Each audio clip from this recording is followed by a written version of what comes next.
محترم صدر مجلس، معزز حاضرین اور محترم خواتین، پہلے دن کی گفتگو تمہیدی تھی، ابتدائی تھی. اس کا عنوان بھی ایک بہت عمومی عنوان تھا، عظمت قرآن.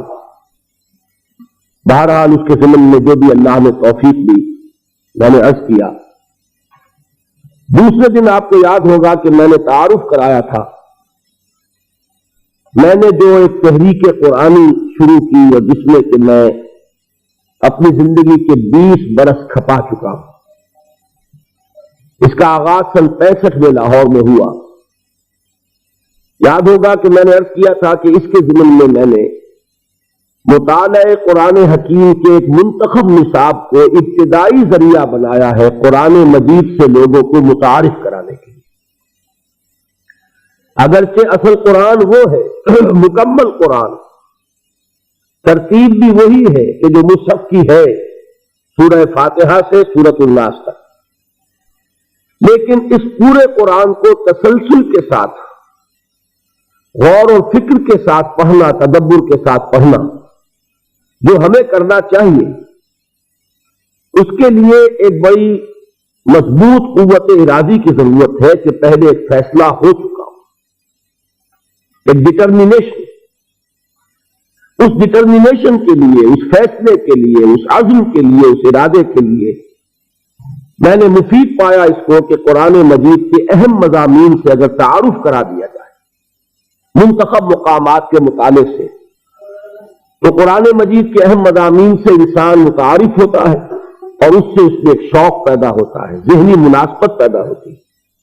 اور پھر اللہ کا اگر فضل شامل حال ہو تو اس میں وہ ارادہ پیدا ہو جائے گا کہ وہ پورے قرآن حکیم پر اسی طرح تدبر کرتے ہوئے غور و فکر کرے.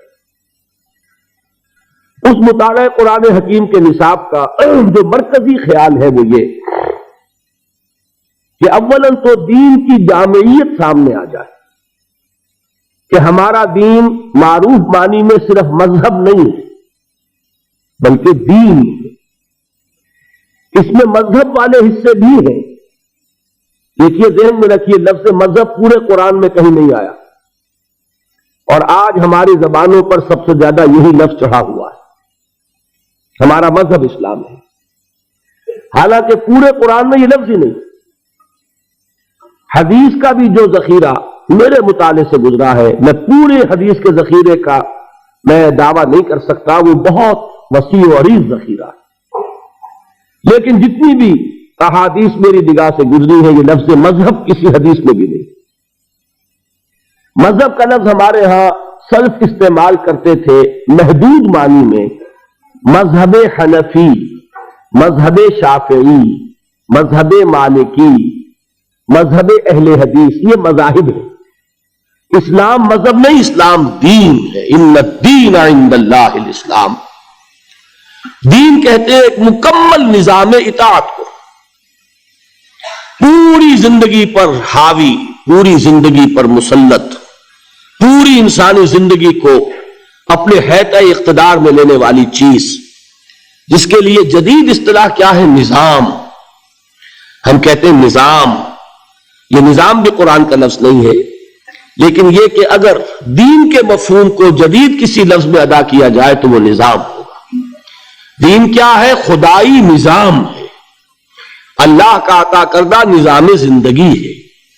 اس میں انفرادی زندگی، اجتماعی زندگی، سیاسی معاملات، اقتصادی معاملات، سماجی نظام، آئلی نظام، قانون اور اس کے جملہ گوشے، فوجداری قانون، دیوانی قانون، قانون شہادت، قانون وراثت، ہر شے موجود ہے.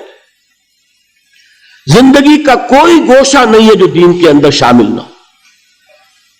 اتنی چھوٹی چھوٹی چیزیں بھی اس دین میں شامل ہیں، جس کے بارے میں ایک واقعہ ہے جس سے وضاحت ہو جائے گی کہ یہود نے مسلمانوں کو کچھ چڑھانا شروع کیا کہ ہم نے سنا ہے تمہارے نبی تمہیں بڑی چھوٹی چھوٹی باتوں کی تعلیم دیتے. تو کچھ صحابہ نے حضور سے عرض کیا کہ حضور یہ یہودی یہ کہتے. حضور نے فرمایا کہ تم انہیں جواب دو کہ ہاں، ہمارے نبی نے ہمیں استنجا کرنا بھی سکھایا ہے.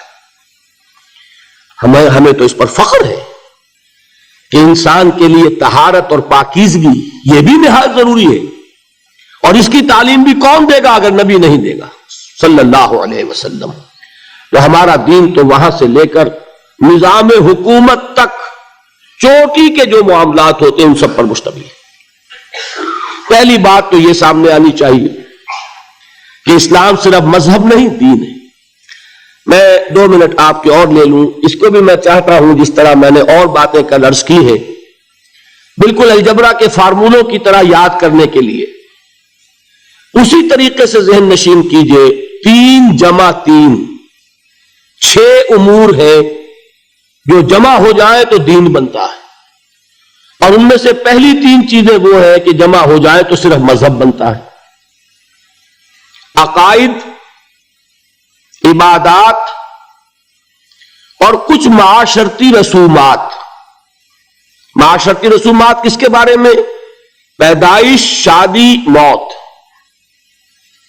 ان 3 چیزوں کو جمع کریں گے، عقائد، عبادات اور کچھ معاشرتی رسومات، یہ تینوں ہے مذہب۔